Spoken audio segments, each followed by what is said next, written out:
welcome back to News Geelong. Well, another exciting summer of Speedway is about to commence. To celebrate the occasion, let's go back to last season with all things speed cars with Troy Jenkins. Tonight's third round of the Power Eye Speed Car Super Series winner tonight, Troy Jenkins out of Sydney. Man, you just rolled that car in nicely lap after lap and said, boys, if you're good enough, come after me. Yeah, look, you know, it was, I guess, a good racetrack for me in the end, and we just poked away at it, and unfortunately we came off the front row, and you know, didn't have to extend ourselves too far, and looked after the tyre, and you know, just kept plugging away at it. The yellows become a little bit nervous, so I don't know if I got a gap at all, but well, you know, I guess we're good enough at the end. So, track specialist Travis Mills gave you a wake-up call around mid-race. Yeah, look, he went by me and showed me, you know, that the exit out of 4 was a little bit better on the bottom, and you know, fortunately for me, I got a yellow. But prior to that, I was probably going to struggle to pull him back. Yeah, look, he's very sharp around here. Best I've seen you run here at Avalon Raceway over many years that you've been coming down from Sydney. Got another major event coming up in March, being the state title. This is a good confidence booster. Yeah, look, you know, we've got a few races between now and then, but you know, all going well, I'll be back here in March, and you know, next week we go to Brisbane, then back to Parramatta, and then hopefully back down here in March. Well done, Troy. Congratulations on a great win. Yeah, thanks for having us. Thanks for that, Troy. We'll head to Dan Dubois now with all things winless sprints at the Avalon Speedway. Well, after a stirring drive in the 6th round of the Par Motorsports wingless sprints event here tonight at Avalon Raceway, Dan Dubois, you've come from position 18 to take the feature race win on the last lap, mind you. Unbelievable performance. Well done. Thanks very much, Gavin. Yeah, it was pretty big drive. It was yeah, through the B main and then onto the back of the A, and then we had the car right and just put absolutely everything into it that we had. When did you think you had a chance at the win? In the last yellow, I was sitting in 4th, and I thought I had the bit between my teeth, and I must admit there was a bit of yelling going on inside the helmet just to pump myself up. Not that I needed any more than what I had, but I thought I'm a chance for a podium here, and you know, the calibre of the drivers that were up the front there, you know Brett Milburn, Dave McKay, you know, it's the good drivers, you know, and they've driven everything that they can, and it's just great to be able to drive against guys like that in the first place. But not until I was in the battle with Dave McKay and Brett, so we were pretty close to being 3 wide, you know, and yeah, that's when I thought I had the chance. So this class is so competitive. To be able to do that in such a very even playing field, you must have made some wholesale changes to the car. Yeah, we struggled in the heats and made some pretty big changes to the car just before the B main.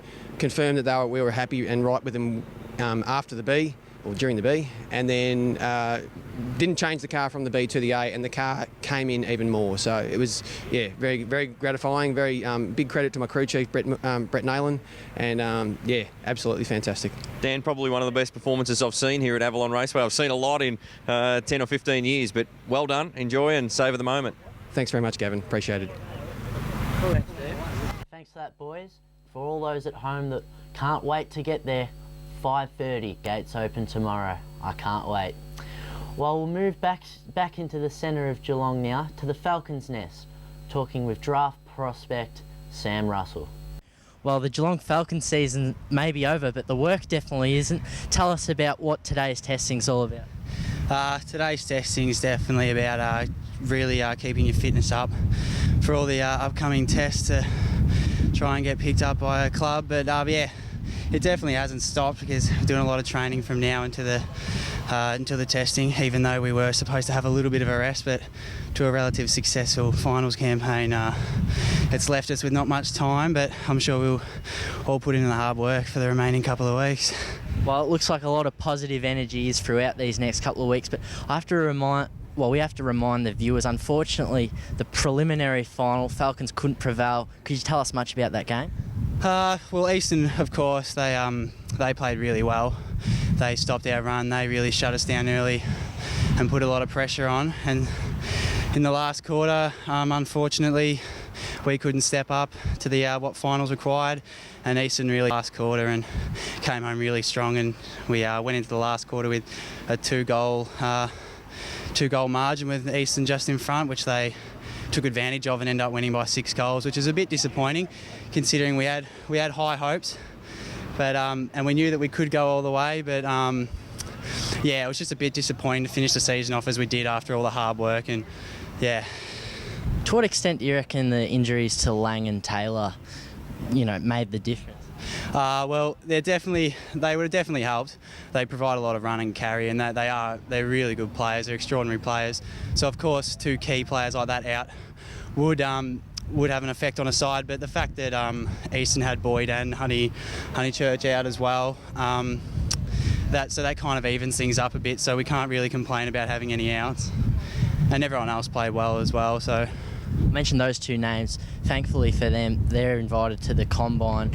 I'm not too sure. Are you one of the ones going?